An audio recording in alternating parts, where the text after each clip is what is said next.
Jadi tahun 1965 kan informal business. Karena Iya, 1965 kan kakek gue meninggal.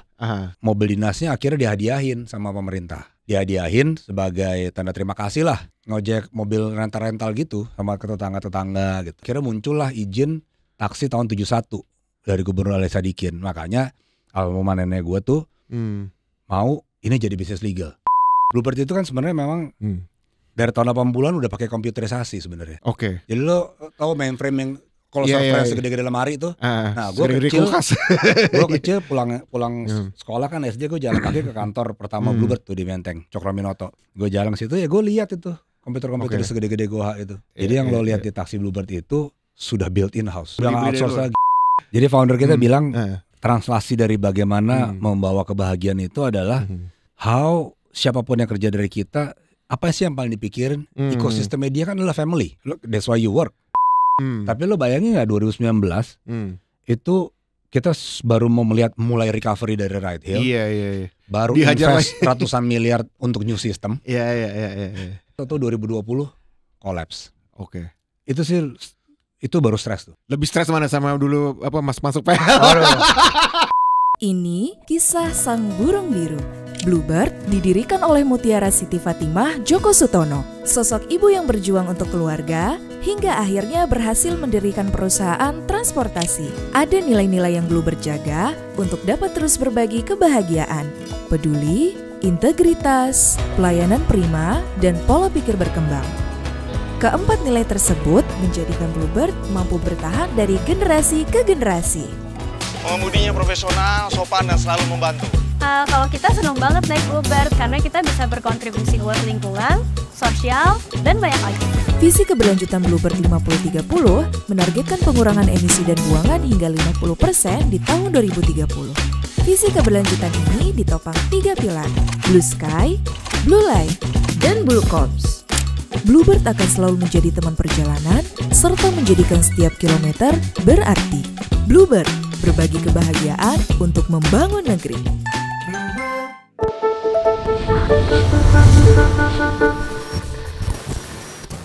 Oke, selamat siang Om Bros. Kembali lagi bersama gue Koko Dilon di Diskusi Pakai Flanel. Dan kali ini tamu kita sudah datang, sangat spesial, Bro Andre Caplang Djoko Sutono. Selamat dulu. Selamat sih. Gimana bro, sehat ya bro ya? Alhamdulillah sehat bro. Koko. Bro, ini kita pengen ngomongin beberapa topik ya.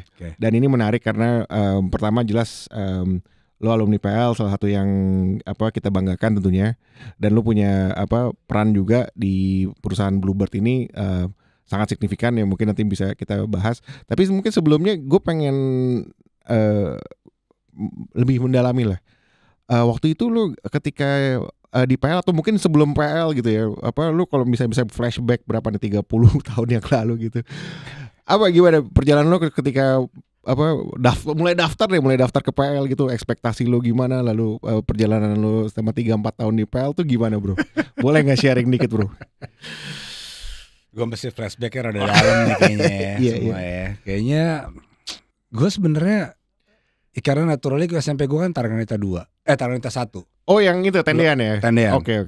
Jadi SD gue sebenarnya kelas 5 masuk Tarki 2, langsung sebelahnya kan SMP Tarki 1. Iya. Ya naturally memang banyak yang masuk ke PL kan. Iya benar, yang cowok ke PL, yang cewek ke Tarki gitu ya. Gitu kan kayaknya kan. Jadi itu kayak otomatis aja. Nah, kebetulan kakak gue kan juga di SMA Tarki. Jadi ya referensinya kan kalau nggak CC ya PL kan udah. Gitu ya. Ya kebetulan karena Tarki jadi gue ke PL, tapi memang gue sebenarnya selama SMP nggak terlalu ngerti orang-orang di PL tuh kayak apa. Jadi waktu pertama kali gue nyampe ke PL, stres juga gue ngeliat nih binatang-binatang ajaib semua ini kan nih, kelas 3 sampai alumni kan, apalagi tuh kita tahu lah angkatan 92 waktu itu siapa aja tuh, ya. Ayo siapa aja. Nah, bikin stres. Dan itu lagi masa-masa yang sempat masuk majalah Femina segala macam gitu, masa-masa lo gitu ya. Lumayan heboh lah. Lumayan heboh ya. Gue terus terang jarang masuk kelas. Jadi itu jadi catatan gua dan catatan guru-guru gua dulu, guru-guru kita pada zamannya. Sampai ya memang akhirnya gue harus ngulang karena nggak pernah masuk gue. Serve longer lah. Gue nggak pernah masuk. Literally gue selama 6 bulan itu jarang masuk sekolah. Oh gitu. And then bahasa Indonesia gue dapat 4. Loh, jadi bisa. Padahal wali kelas gue tuh. Oke. Jadi lo kalau di rumah pakai bahasa apa ya? Gue juga gak ngerti kenapa bahasa Indonesia bisa 4. Kok ada nilai 4? Tapi emang karena gue gak pernah masuk ya gue pikir wajar lah. Jadi waktu itu gue punya opsi, gue bisa dinaikin ke A3 atau gue suruh ngulang ya. Gue balik ke rumah, tanya juga sama bokap gue, pilihannya itu apa? Lu suruh pilih, gue suruh pilih sendiri juga. Ya udah, gue ngulang aja. Biar masuk A1 IPA ya. Iya, tahun depannya kan gue masih bisa masuk. Oke. Alhamdulillah kan terbukti gue masuk. Alhamdulillah. Kan? Dan habis itu lulus dari PL, kuliah di ITB. Masuk ITB juga kan? Itu kalau nggak ngulang belum tentu masuk tuh gue. Oh. Iya.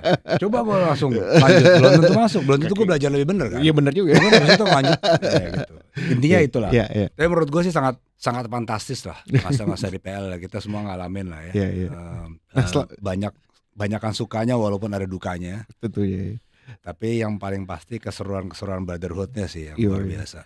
Dan itu kan mungkin dari situlah di masa di PL itu di mana lo mulai berteman ya, teman-teman lo yang sampai sekarang gitu kan, itu kan masa-masa formatif ya, di mana teman-teman lo di SMA gitu mungkin ya sama kuliah itu menjadi temen lo yang agak long term gitu kan ya. Iya. Benar, itu benar. Mungkin selama di PL itu ada nggak kayak guru-guru atau mungkin tokoh-tokoh yang bagi lo berkesan gitu ya, menjadi bekal buat lo gitu? Kayaknya nggak ada yang nggak berkesan guru. Nggak ada. Tadi sebelum masuk sini kita baru ngomongin kan ya. Iya. Guru sejarah Pak Tarno, kita tahu ada PW juga. Almarhum PW ya. Almarhum wakil kepala sekolah lagi waktu itu kan mengajar. Rasanya semua guru-gurunya cukup berkesan sih. Sampai biologi juga Pak Darno ya, kan, almarhum juga. Even Pak Muji yang ngajar agama aja menurut gue memang beda-beda gurunya. So itu juga memberikan nuansa yang lucu sih.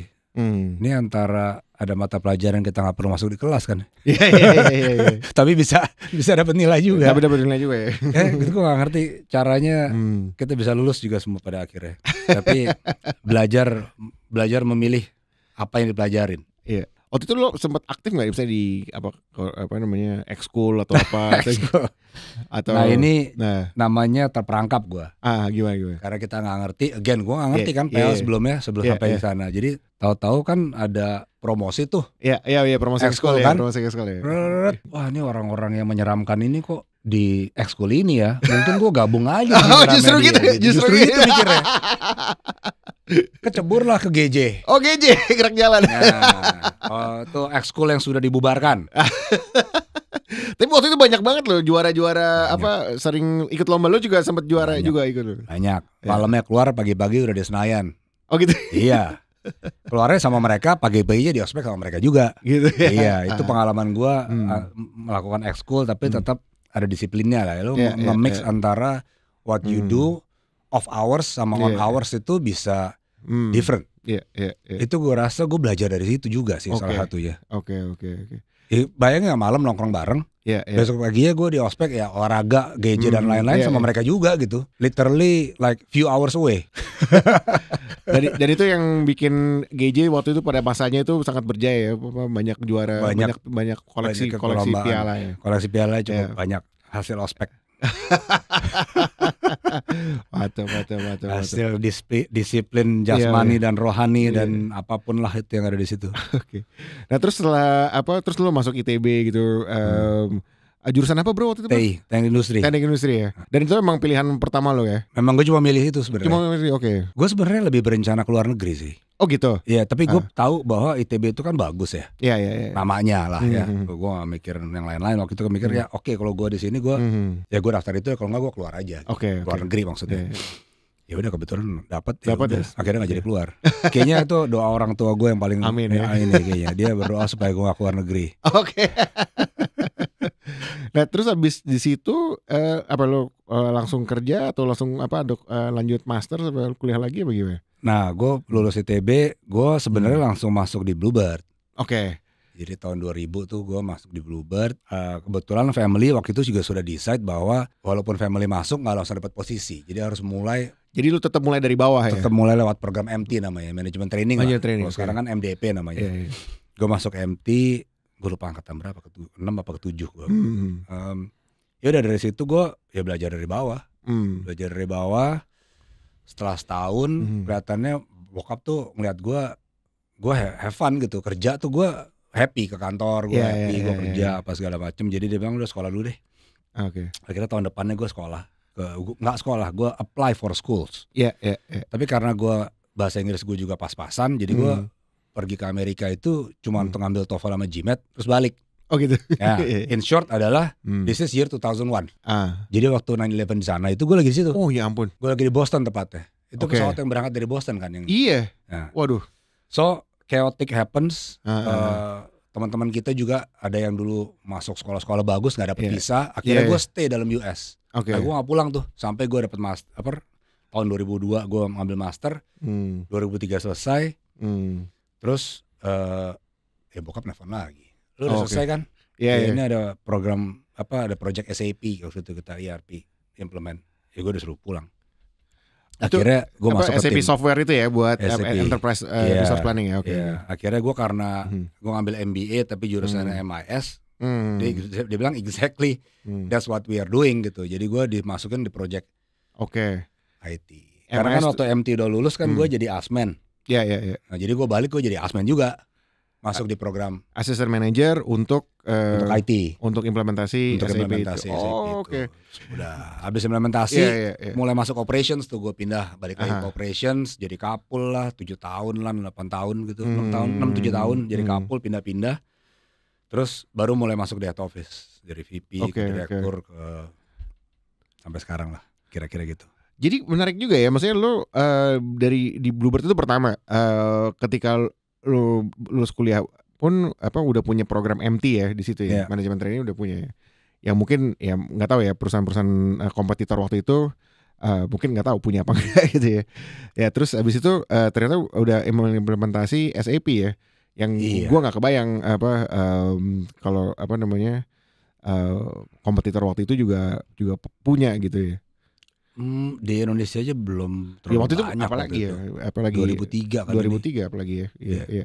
Ya lumayan advance karena Bluebird itu kan sebenarnya memang dari tahun 80-an udah pakai komputerisasi sebenarnya. Jadi lo tahu mainframe yang kalau server segede-gede lemari itu. Nah, gue kecil pulang sekolah kan SD gue jalan kaki ke kantor pertama Bluebird tuh di Menteng, Cokroaminoto. Kan sekolah SD gue kan Sunda Kelapa, di belakang masjid tuh.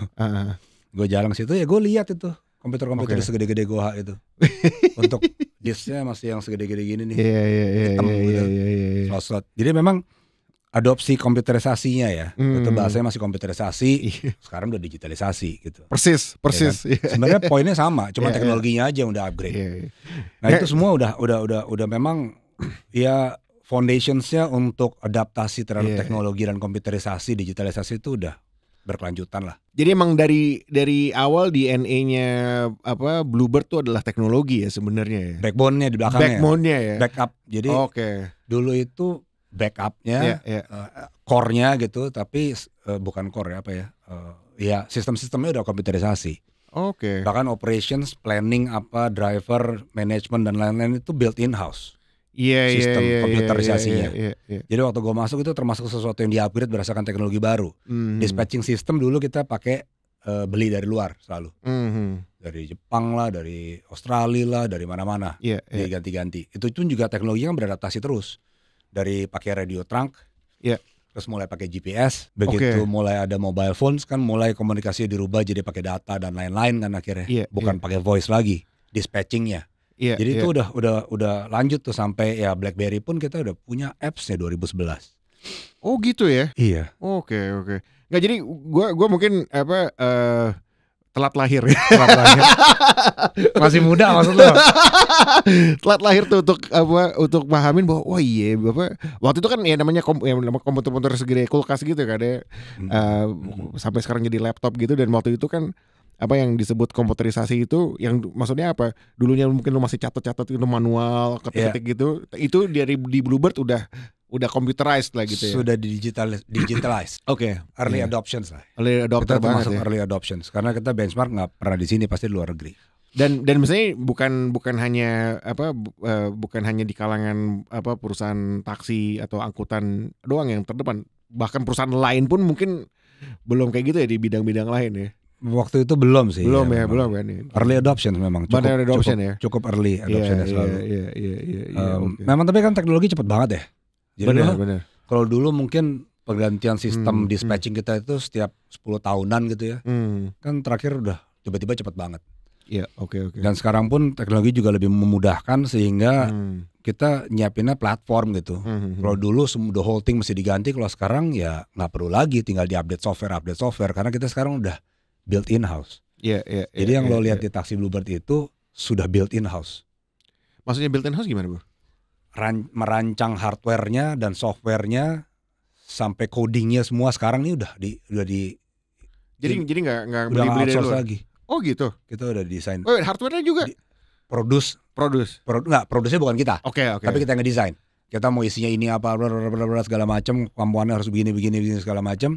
Terus ya ada produsen komponen lah. Oke, note. Tapi kita custom made sekarang. Wait, jadi itu semua lo yang mikirin itu? Ya enggak, gua lah ada timnya. Ini kan kita big migration itu dari yang tadinya beli dari luar, dispatching system Argo segala macam ke yang baru itu kan 2019 kita leap terakhir. Karena ya tadi disruptions dari teknologi. Kita ngelihat nih Argo yang lama sama sistem dispatching kita udah terpisah, sekarang harus jadiin satu. So 2017 kita redesign, 2018 kita mulai deploy, 2019 selesai di deploy itu 1 tahun. Yang biasanya dulu kalau kita ganti sistem itu kan urut kacang lah istilahnya. Kalau mobilnya di scrap baru lo ganti sistemnya. Makanya ini harus one go karena we have no choice. Karena memang udah harus pakai platform yang baru yang jauh lebih fleksibel, yang adaptasinya gampang, cepat. Dan itu menarik banget. Maksudnya kan waktu itu mungkin kalau ini gue belum telat lahir. Kayak mungkin Om Bruce yang atau Dik Bro udah ngerasain juga kan gimana waktu itu terdisrupsi dengan online gitu ya. Ride hail sekarang namanya. Ride hailing ya. Terus disrupsi berikutnya itu pas pandemi. Nah itu benar-benar semua competition kayaknya rontok semua. Collapse. Tapi kayaknya waktu itu pas banget ya 2019 lo udah ready untuk itu ya. Nah bisa cerita nggak tuh? Mungkin time frame ya, mungkin nggak sampai ke 30 tahun lah sampai masa depan. Tapi 8 tahun terakhir ini kayak gimana, Bro? 8 tahun, pas tuh 2017 kan. Ya, makanya, kita lagi revamp, re-strategize, jadi re-strategize ulang where do we go next gitu ya, what's relevant to our customer, where the industry is going, what's important for our drivers. Jadi itu kan dua fokus utama kita ya. The drivers yang deliver the service, yang frontliner kita, sales kita kan di situ. Sama customer kita, penumpang. So kedepannya akan menjadi seperti apa. Jadi waktu itu yang terdisrupsi taksi. Padahal taksi itu 90% of our revenue di tahun itu. 2015 sampai 2019. Kira-kira 90%. Jadi damage-nya sih lumayan. Kita kan TBK, buka aja histori itu, turun kan kelihatan lah turun. Tetapi dibilang mematikan sih enggak saat itu. Yang cukup devastating buat everyone sih sebenarnya malah memang pandemik lah ya, COVID. Itu sih benar-benar gila. Dan lo bilang tadi untung kita baru ganti, tapi lo bayangin nggak 2019 itu kita baru mau melihat mulai recovery dari ride hail. Baru invest ratusan miliar untuk new system. Kita baru acquire juga company. Itu jadi lagi agresif banget 2019 atau 2020 collapse. Itu sih. Itu baru stres tuh. Lebih stres mana sama dulu masuk PL?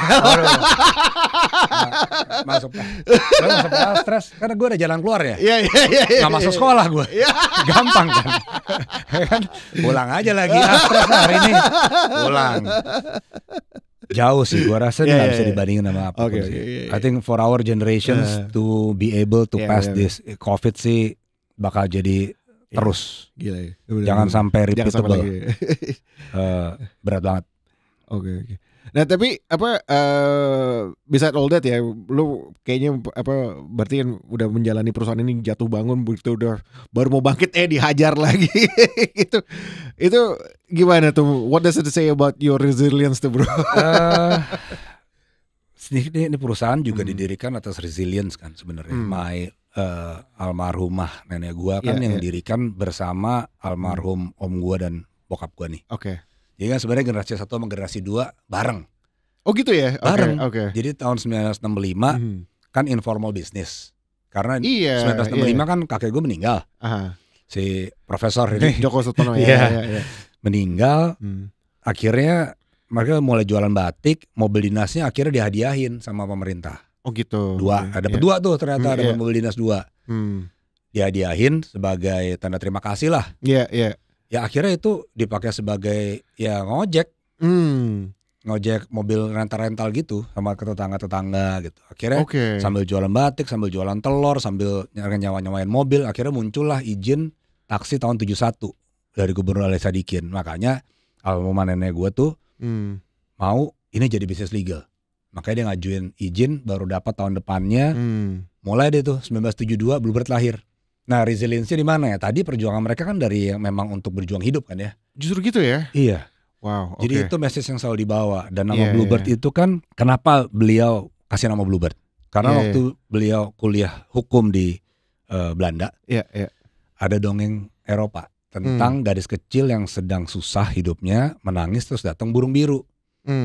Setelah ditanya kenapa menangis, dia bilang oh saya susah, saya sedih gini. Dia bilang kamu pokoknya kerja keras, jujur pasti bisa bahagia. Nah karena itu dia kasih nama si burung biru itu ya. Iya. Jadi itu udah kerja keras, kejujuran tuh udah core nomor 1 dari dulu yang gue nggak boleh absen tuh, setiap meeting harus pikirin gimana caranya bisa kerja lebih keras, lebih benar ya. Kalau sekarang work smart lah ya. Iya. Tapi intinya kan kalau dulu kerja keras. Wah, Perseverance. Gue belum pernah denger deh sedalam ini apa. Karena ada dalam historical ininya ada. Dalam, Nah itu makanya ya gue banyak lah gue rasa sebagai kalau bicara business entrepreneurship kan jatuh bangun itu sebenarnya hal yang biasa. Asal jangan jatuh di lubang yang sama 2 kali kan. Jadi ini bukan masalah lu pernah jatuh apa enggak ya, gimana lu bangkit setelah itu. Gimana bangkit setelah itu. Dan kalau lu jatuh lagi, bangkit lagi apa enggak gitu ya. Itu ya. Menurut gue gak bisa bilang competition itu lebih berat sekarang apa lebih berat dulu. Karena setiap periodenya itu punya challenge tersendiri.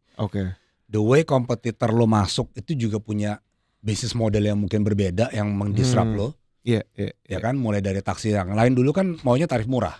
Iya, banting-bantingan. Sistemnya juga setoran. Kita enggak. Kita tarifnya atas.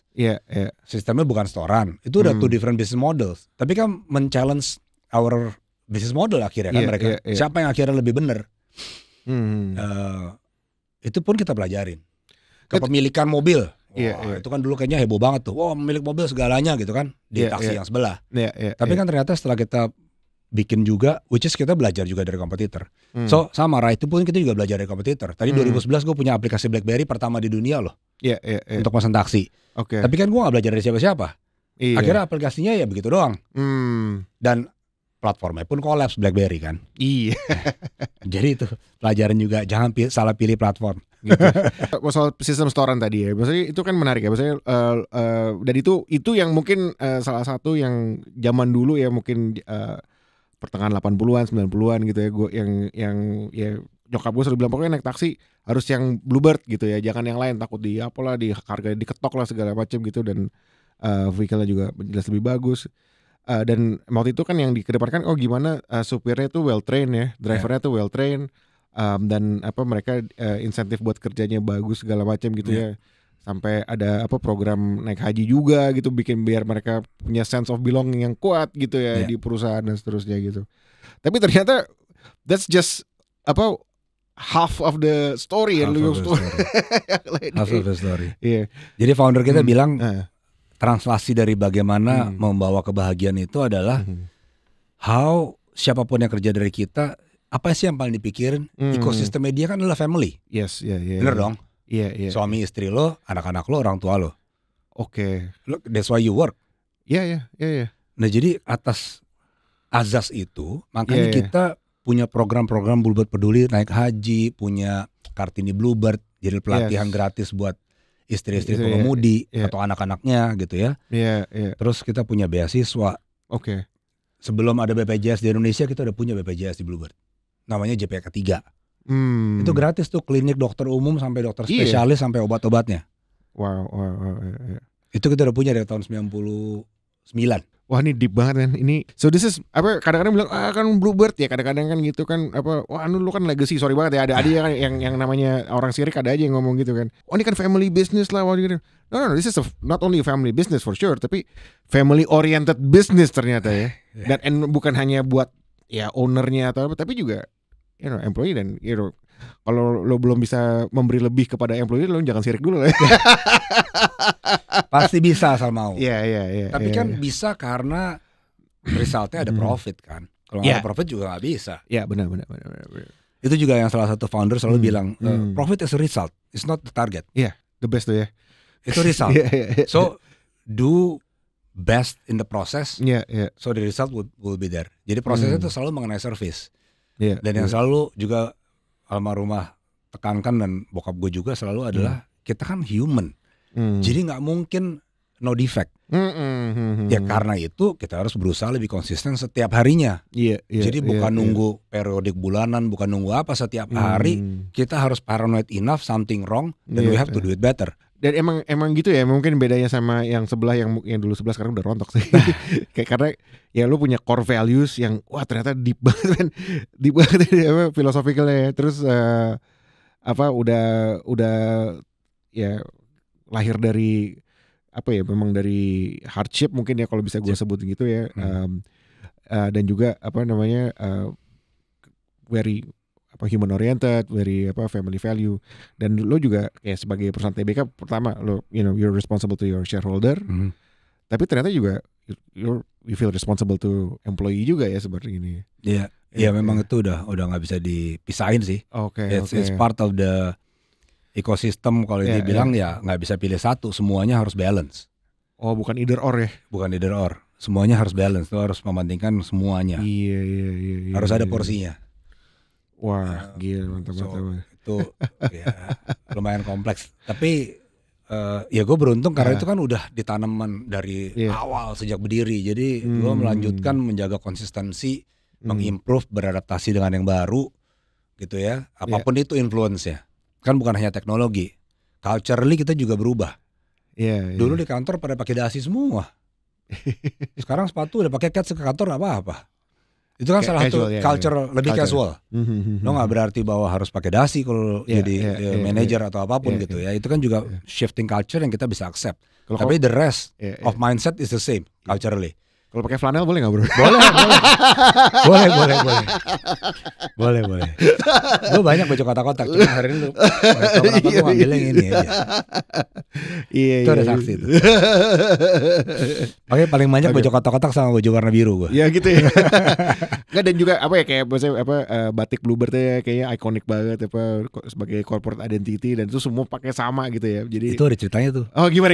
Wah boleh banget ya. Jadi kita dulu seragamnya kan biru muda polos. Cuma pakai logo burung. Iya. Pada tahun itu kira-kira sedang ada perebutan batik itu siapa yang punya? Indonesia atau yang tetangga? Iya, sama Malaysia ya. Jadi ini kakak gue nih yang bilang, udah kita kan mukanya orang ini wisatawan segala, kita di airport apa segala macam. Bener juga. Ganti seragam pakai batik. Kukukan bahwa kita mendukung ini batik milik Indonesia gitu. Jadi dirubah di batik tuh. Justru itu ya, as part of itu part gerakan untuk mendorong kita sama-sama di Indonesia semakin banyak yang pakai batik seragam bla bla bla. Itu kagum ngomong gitu dulu. Itu jadi emang ketika nasionalismenya terusik, Bluebird hadir. Kita asli 100% Indonesia. Yoi, 100% Indonesia. Bahkan gue bisa bilang aplikasi gue 100% dibikin di Indonesia, di gedung gue. Oh gitu? Iya. Kagak di Banglor, kagak di mana gitu. Apa itu? Kagak di Banglor, tapi mungkin di Bangka Raya gitu. Belakangnya Mampang gitu. Iya. Ada. Iya seru. Dan itu tadi bener banget yang lo bilang ya, bahwa dan wisatawan asing juga akhirnya jadi ya mungkin pakai taksi yang biru dan biru Bluebird, harus bilang make sure it's Bluebird bukan just blue. Waktu itu kan banyak banget taksi mimikri ya. Iya. Dan itu juga sekaligus jadi pembeda kan. Iya. Ya walaupun ada juga yang pakai batik biru yang lainnya, tapi kan nggak mungkin sama batiknya kan gue udah trademarkin. Yoi. Nggak bisa kopi. Iya bener. Kali ini nggak bisa kopi. Kalau warna bisa. Warna bisa ya. Warna bisa di trademark. Nggak bisa di trademark. Emang kalau profesor ngomong cepet nyambung. Tahu banyak dia. Bisa. Ya dan apa? Maksud gue itu kan juga jadi apa part of the success story kan adalah ketika ya udah you build on the success gitu ya. Iya. Dan emang bener trust apa brand trust apa jadi ya trust yang di apa namanya di ya signifier atau penanda dari trust itu kan ya di brand itu kan. Jadi brand value-nya terbangun dari situ. Betul. Dan dalam kasus batik ini ya lu menggunakan brand value lu untuk apa? Untuk ya gerakan nasionalisme itu ya ketika apa ya pusaka budaya kita batik lagi diklaim oleh tetangga gitu langsung the best man itu wah gitu. Tapi ngomong-ngomong soal gitu ya apa jadi kan lu udah bikin 100% Indonesia asli dari sini gitu ya dan seterusnya kan juga mungkin shareholder lu dari awal-awal emang apa dari apa investor nasionalis semua ya gitu ya.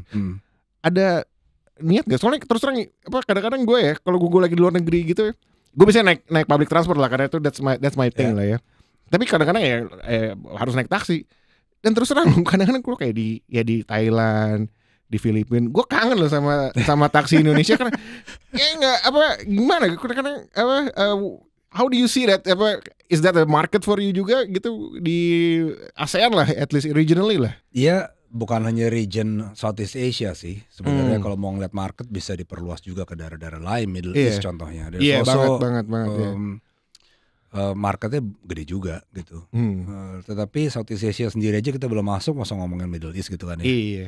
Ya, tapi again kita sih tetap open to that options. Kita tetap melihat. Tapi yang paling penting kan di Indonesianya harus.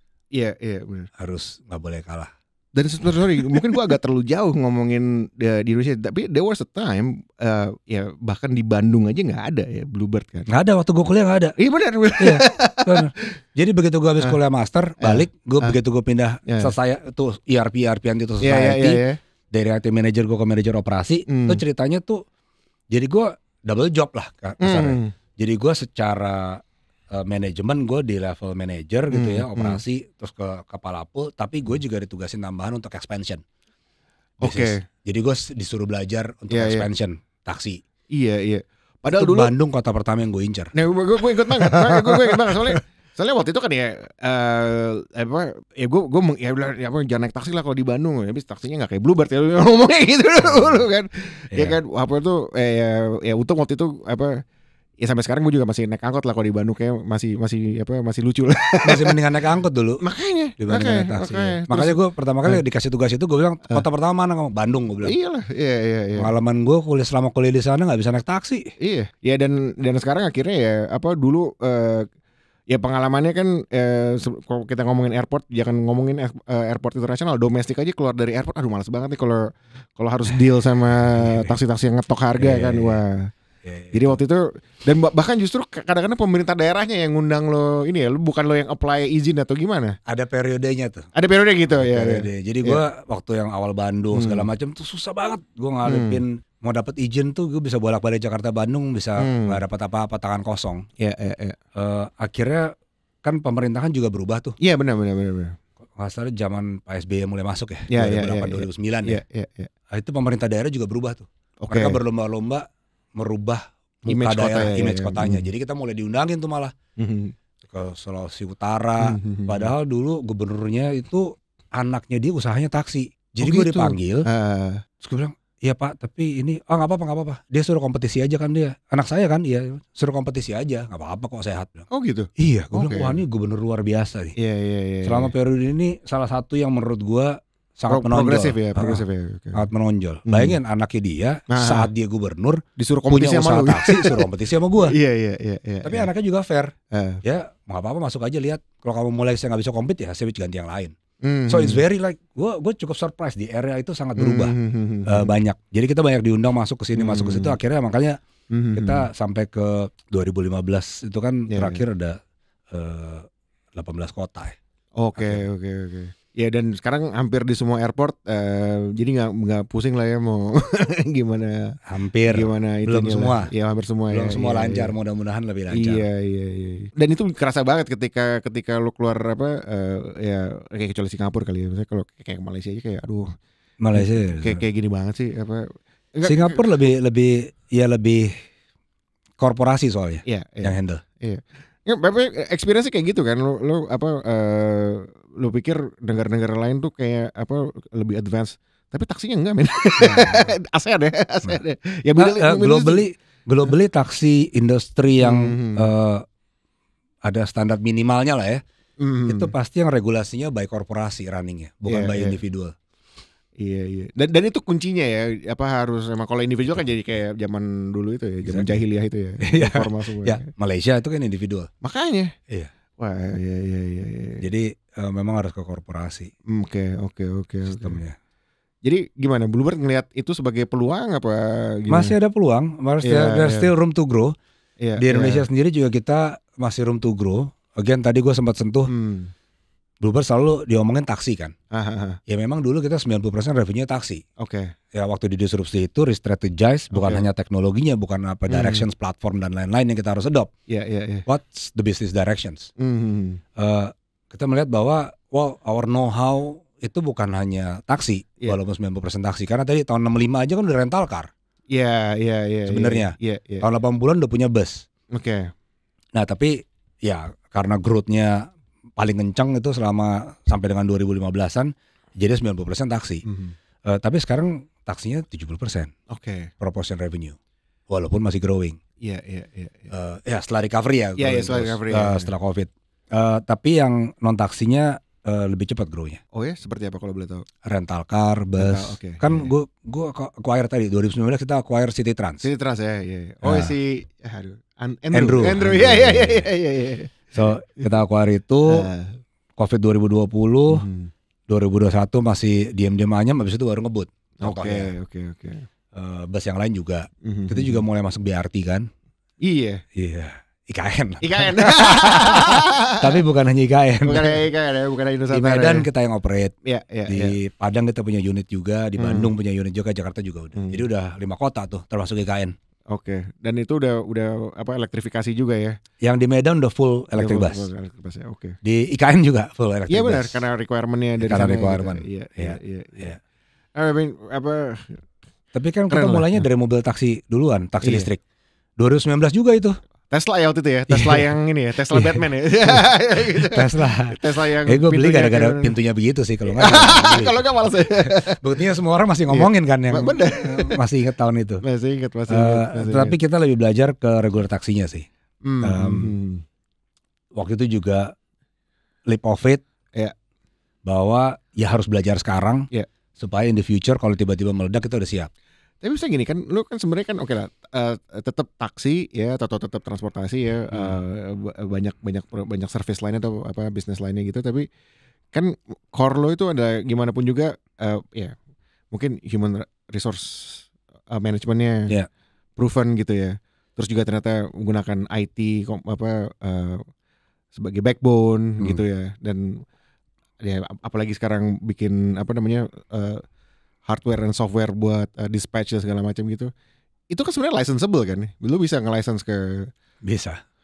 Platformnya bisa. Platformnya bisa kan? Bisa. Fleet management bisa. Fleet management bisa. Dispatching system bisa. Okay. Aplikasi My Bluebird juga kalau gue mau white labelin juga bisa kok. Gitu ya, biar Bapak... Soalnya mungkin misalnya gitu, lu misalnya apa masuk ke negara ASEAN lainnya gitu. Bisa. Yang udah korporasi gitu kan mungkin... Mau di Singapura jadi... Kokobert bisa. It's just a program. Lu ganti nama, backbone-nya tetap sama. Connectivity payment udah. Digitalisasi connecting ke kendaraannya udah. Connectivity ke other apps kan udah juga. Kan gue connect ke apps mana-mana. Banget ya. Kalau mereka agnostic of supply, gue agnostic of demand. Keren deh. Agnostic of demand. Iya. Demand boleh datang dari siapa aja. Dari jalan boleh. Dari outlet counter boleh, dari hotel, airport, dari aplikasi gua, aplikasi teman, aplikasi lawan, aplikasi tetangga, semuanya aja pokoknya boleh. Oke. Nggak usah tadi gue mikirnya mungkin ketika lo ada ya maksudnya kayak lo pertama kali mau masuk ke Bandung aja ada barrier to entry yang akhirnya bisa masuk. Nah mungkin ke negara tetangga ya itu kan. Tapi mungkin aja lo dari partner di sana yang existing, terus dia mau nge-license itu lo gitu. Bisa macam-macam. There's many roads going to Rome. Wah tapi penting banget sih gue. Yang pasti kan bisnis model gue udah clear. Sistem infrastrukturnya juga sudah siap. Gue mau deploy sebagian, parsial, semua white label, semuanya gue implement. It's a matter of timing sama feasibility study aja. Waduh. Ini hashtag baru ini dari Bluebird untuk Indonesia nih. Apa tuh? Dari Bluebird untuk Indonesia nih. Soalnya emang dari awalnya sangat Indonesia dan bahkan ya mensupport program-program atau gerakan nasionalis dengan batik tadi ya. Supaya nanti ada orang asing dari luar, batik mah super taksinya pakai batik di Indonesia. Kurang Indonesia apa coba tuh? Apa tuh batik? Itu targetnya. Dan berhasil kan? Ya bukan kita yang dipakai, tapi maksudnya itu part of the campaign yang waktu itu kita memang kakak gue sama-sama aktif sama si Kemenpar kalau nggak salah. Kemendikbud waktu itu ya. Itu memang dia bilang ke kementeriannya, pakai contoh kita ini sebagai salah satu bukti bahwa kita ini it's a common thing di kita. Gitu. Bener. Jadi ya waktu itu gue ingat kan, hari wajib pakai batik, ada gini, ini Bluebird pakai batik setiap hari. dan kerasa banget ya, kayak itu kan mukanya wisatawan asing nyampe airport naik taksi, wah batik ya. Iya. Wah menarik. Wah ini nggak kerasa nih bro, udah hampir waktunya. Tapi sebelum before I let you go, nah ini kan segmen kita ini tentunya kan pengennya buat dikbro yang masih duduk di bangku SMA dan juga mungkin dikbro lagi yang memikirkan mau nanti SMA di mana, khusus yang cowok ya. Khusus yang cowok. Yang mau masuk ke PL maksudnya. Masuk ke PL. Ya.